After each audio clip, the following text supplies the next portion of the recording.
What's up guys, ESKNYC here, welcome back to the YouTube channel, and today we are going to be reviewing another budget board coming from an unknown brand called VeyMax. Now VeyMax has released a brand new board that is called the Roadster X4. To be fair, as an overall, there is a lot of budget boards that are coming out rapidly throughout the years. As a consumer, you want to buy an electric skateboard that has really good price and really good value, and it's actually durable in very harsh conditions, because a lot of boards these days will be using the same generic parts, same generic specs, and they don't have a lot of differences from one another. Today we will be covering the full specs of it and actually be putting it to the test to see if this board is actually worth for its price and just worth as a company itself. So is VeyMax trustworthy? Should a consumer buy from this brand? Is their board actually worth purchasing? Those questions will be answered just about now. Anyways, unboxing the board was packaged very nicely with a good layer of foam on top of it. As you unbox it, you will be getting a couple of accessories, a manual, remote control for the board. It has 4 speed modes and 4 brake modes. What really stood out to me for this board is that for $439, you will be getting a free set of taillights, which is a very handy feature. And these taillights have different modes as well. You will also be getting the charger, which is a 1.7 amp. Should charge this board around 2.5 hours, so that is relatively quick for a budget board. And lastly, a few other accessories will include charging cables for the remote and for the lights as well, which are not short, by the way. They are a very good length. And also you'll be getting a standard T-tool, some extra hardware, and an Allen key. You'll always have that extra hardware around to fix your board. But anyways, just looking at the board, the design is very polished, it looks very sleek, it looks very premium, which is very surprising just because it is coming from a brand new brand. So let me get into it. First off, they don't include dimensions on their website. However, I did measure this board with a measuring tape. For the weight of this board, it will be around 20.5 pounds. So it is relatively on the higher end for a budget board. However, I feel like for the weight it is more stable for higher top speeds. Moving on to the deck, it is a Canadian maple plus fiberglass deck with a length of 37.8 inches by 9.8 inches. This is a budget board, guys, and it has a very wide deck. It is very comfortable to stand on just because of the wideness of the deck. I could not stress enough how good it feels to have a wider deck, and it does help the stability for its top speed and just the comfortability. I think it's a very good plus, the fact they've done it. Now, when I tested this deck out, but it is definitely a little bit on the stiffer side, but it still has relatively good flex. If you really put your weight into it, if you really jump on it, then you'll start to see the deck flex. But anyways, just looking at the deck, it has anti-pads for the front and rear of the deck. So you are getting front and rear pads on a budget board for around $400. I think that's a steal, honestly. The max load of this deck will be 330 pounds. Most electric skateboards do claim that type of max load anyways. Now moving on to the trucks, they are a 7.5 inch reverse kingpin trucks with a 45-degree base plate angle. The bushings it will be using are 92A durometer bushings. VeyMax did tighten these bushings fairly tight out of the box, so if you feel like the board is very tight, you could easily loosen them. However, I feel like the tightness that VeyMax gave to me out of the box is perfect, especially if you're gonna go hitting top speed. However, I did loosen these trucks one full circle counterclockwise, and I was still able to hit my top speed. Yes, the board was a little bit more loose. It might have been a little bit more sketchy hitting bumps. However, just going fast on a nice straight smooth road, I felt relatively stable and I did not feel any speed wobbles as well.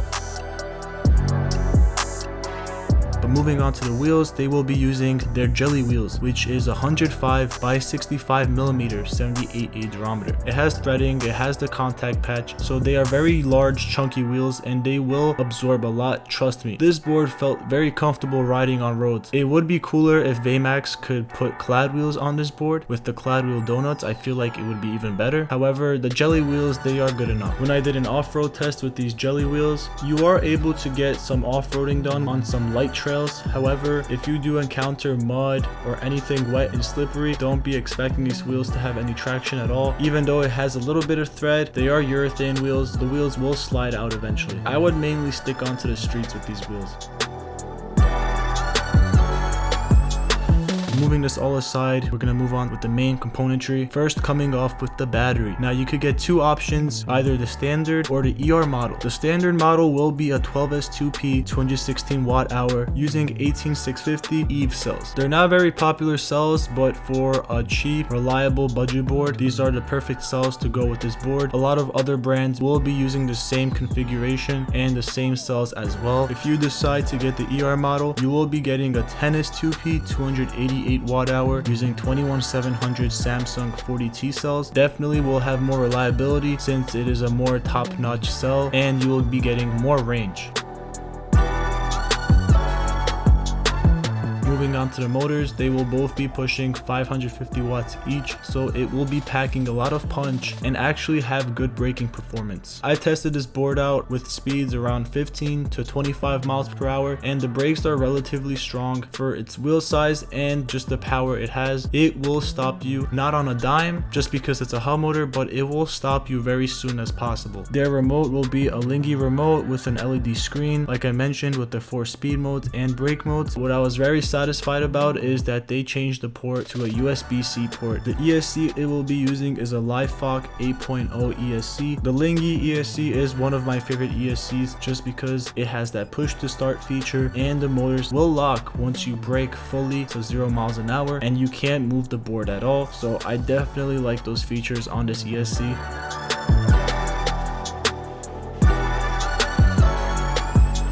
For the IP rating, VeyMax is giving a rating of around IP55. I really had to put this to the test. So what I really did is I literally took this board and sunk it underwater in a pond that I encountered, and I just kept spinning it for about a good 10 or 15 seconds. As you can see right here, the board was very drenched, so I took it home. I decided to open it up to see if the sealing actually worked. Now, a very good plus about VeyMax is that they are using rubber gaskets for their ESC and battery enclosures. This is a very good move, especially for a budget board. There's a lot of electric skateboards out there that use foam to hold the enclosure together, and it's not a very good idea, especially for water. It could easily go through that foam and get in. However, when I opened up the VeyMax board, I literally sunk it in a pool of water, and there was no water at all. The water definitely tried getting in through that rubber gasket. However, as you could see here as I opened it up, the ESC was dry and it is rubber sealed, so you don't have to worry about the water hitting the components. The power cable, the motor phase wires, they're all sealed with foam wrapped around it and zip tied so they don't come loose from road vibrations. Looking at the battery as well, it was bone dry. There was no water at all. I was very impressed. Also like how VeyMax used a full pad of rubber to hold the enclosure together, so that water getting into the battery is quite impossible.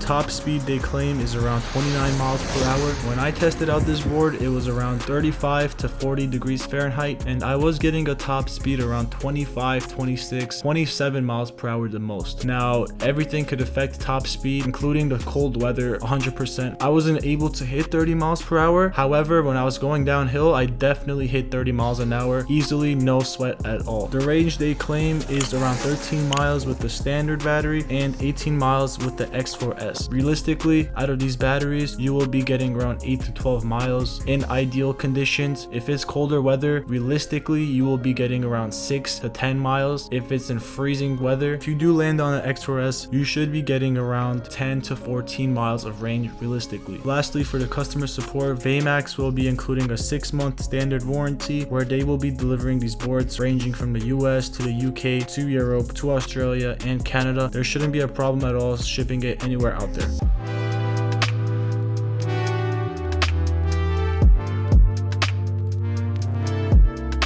Anyways, I have gone through all the specs. Now I'm going to list you guys some pros and cons. Starting off, the first pro is just the deck. I love the deck a lot. It's a very wide deck and I feel very stable, especially going 30 miles an hour. You have the wide trucks, you have the wide deck. You're not going to be worrying about speed wobbling, and you have plenty of room for your feet to rest on. Second off are the big jelly wheels. Especially if you live in America as myself, the roads are very crappy here. There is very bad roads, terrible potholes, but this board was able to go through any pothole, any road, just no sweat, no problem at all. Third pro is the deck guards. Most budget boards do not put deck guards on their boards at all, and if you do happen to crash the board as well into a wall, those guards will help your deck and preserve the life and quality of your deck. As the list goes on are the taillights. I just love the fact that VeyMax put taillights in a budget board. For $400 you are getting all these features, including a safety feature as well where you will be seen. Lastly, I forgot to mention this, is the charging port. It might not sound serious, but the charging port is very sleek. I like how they did it. It is similar to more premium electric skateboard brands, and it's not very visible, very well hidden, so a very good job for VeyMax for doing that. Now if you're asking for cons, I absolutely have no cons at all. Honestly, I feel like VeyMax has really thought about it and has really implemented all of the basic small features and has fixed all the small problems that most budget boards would usually have. So they really put a lot of thought into this board, so I'm very glad they made it, and I hope a lot of customers will buy it and like it. But anyways guys, thank you for watching. If you do want to buy this board, you could buy it right now. They have a Christmas sale, and you could use my code as well, which will give an additional discount. Do you guys think this board is worthy enough to be on the market or not? Leave your thoughts in the comments below. But anyways guys, thank you for watching, and I'll see you guys in the next one.